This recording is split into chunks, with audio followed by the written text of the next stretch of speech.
श्री क्षेत्र ज्योतिबा डोंगर इथं काल घडलेल्या घटनेत परिते इथल्या सासनकाठी धारकांनी भाविकांनी मद्यधुंद अवस्थेत मंदिर परिसरात गोंधळ घातल्याची धक्कादायक माहिती समोर आली आहे। या प्रकरणाच्या निषेधार्थ आज डोंगरावर कडकडीत बंद पाळण्यात आलाय।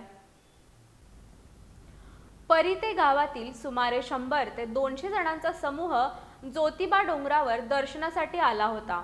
मात्र त्यातील अनेक जणांनी मद्यपान केलं असल्याचं पुजाऱ्यांचं म्हणणं आहे।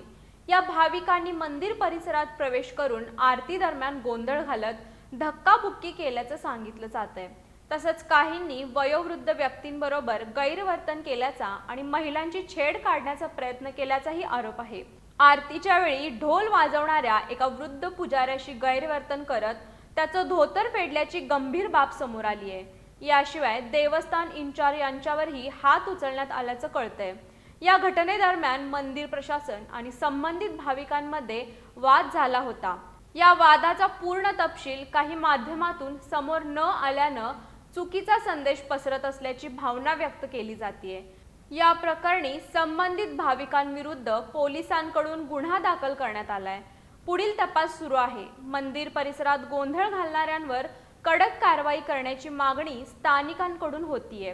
दरम्यान या घटनेमुळे पुजारी समाजाची बदनामी होत असल्यामुळे नाराजी व्यक्त केली जात असून सत्य परिस्थिती समोर आणण्याची गरज व्यक्त होतीये।